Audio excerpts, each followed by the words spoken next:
I came across the story of this young woman who had to pull so much baggage with her growing up as a kid, and it almost made me sick. But now, seeing what she has become, first of all for herself, but more importantly for everyone who would hear her story and not have to go through what she went through, all I feel is shame for the guys on the other end. Halima Layeni was abused sexually at 6, and this continued till she was about 11 years old. Now, kids, girls, and even boys are still being abused in their parents' homes till date. Even adults are still being raped on our streets, and so many of them do not know how to go about it. And it's not their fault, they just don't know. But even if you do not know anything, I want you to know today that the first thing you are to do about it is to speak out about it, talk to somebody about it, and that's exactly what Halima Layeni is here to do today.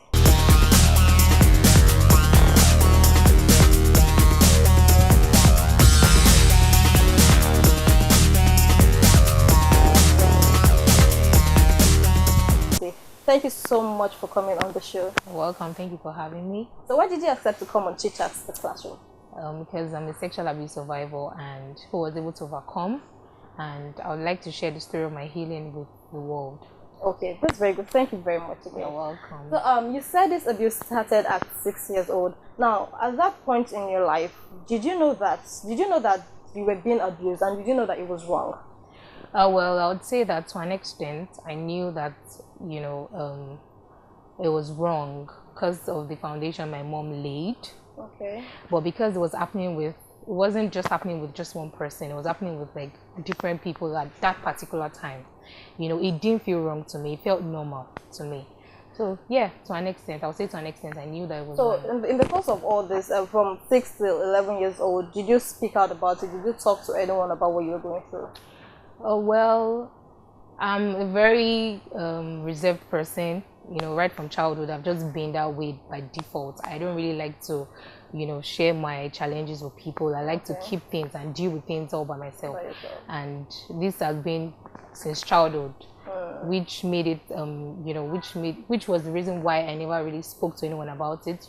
I learned to live with the pain.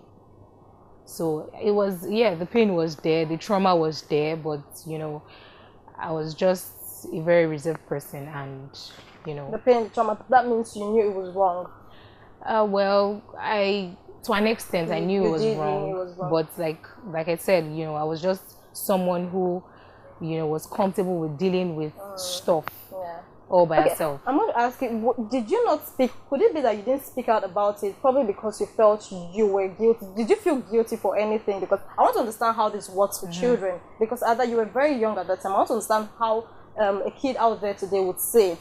Did you keep quiet? Was part of the reason because you felt, okay, if I say it, it will look like I did something wrong for this to have happened to me? Did you feel that way? Well, I would say guilt is not really I don't think guilt is the word. I would say yes, I felt shame because what my mom had been protecting me from had finally happened, and that was one of the reasons why I couldn't open up to her.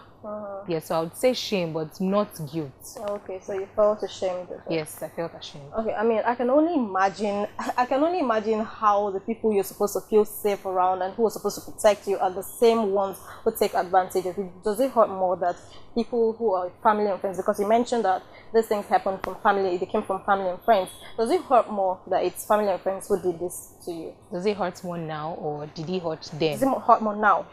Well, it doesn't hurt presently because the pain is gone, so it really doesn't matter. When you were trying to heal, did it take you extra time because it came from family and friends? Well, for a child who has been sexually abused, I think that pain is pain regardless of who it's coming from. And for a 6-year-old, she really doesn't understand the power of relationship. She doesn't really understand relationships, so it really did not matter who he was coming from. What mattered then was the fact that I was being abused by someone and the pain was there. So it really doesn't matter who was inflicting the pain. What mattered was someone was inflicting a pain regardless of if they were family, what pain exactly are we talking about, or pain that comes through sexual abuse when you try to penetrate a child. Okay, I want to be sure, because I want to know if you're talking about psychological pain. No, not psychological pain. Okay, from the physical act itself. Physical act. Okay, but where exactly and how was this happening for 5 solid years and nobody found out? Okay, before I answer that question, I would just like to briefly say that, nobody really has control over abuse. Regardless of how protective your parents are, they really cannot be there for you 100% of the whole time. Exactly. I mean, a child has the freedom to education, the freedom to, mingle with other children. So, yeah, I would say that my abuse happened, it happened in school, yeah. It happened, in the neighborhood also. And yeah, so that was where it all happened, And how around the often was neighborhood. this happening? It was very often, it was very often. Okay. Did you at any point begin to crave sex because of this? Did you at any point begin to feel, okay, like, okay, this is normal? If A does it to me, B does it to me, C does it to me, maybe it's normal. Did you begin at any point to desire it? Well,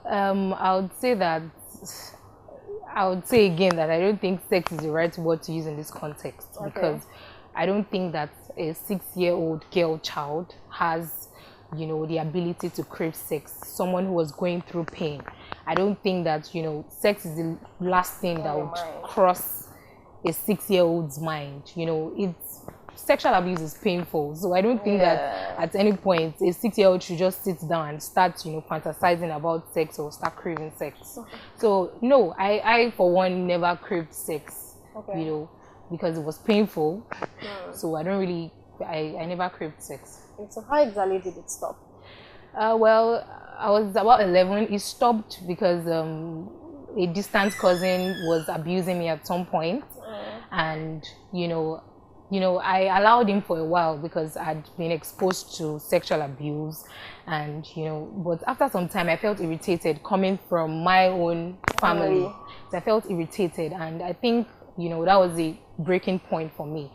I decided there and then, every time he came up to me and wanted to touch me and all of that, I would just push him away. I would not even allow him hug me.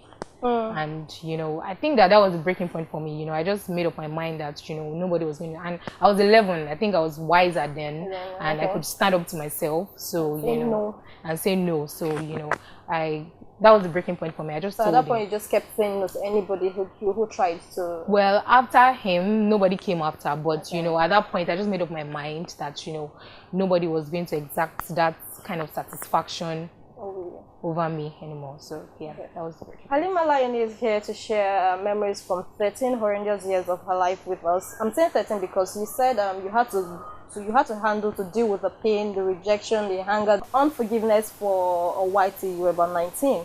Yes. Okay. So when we come back, we have more questions for Halima Layeni.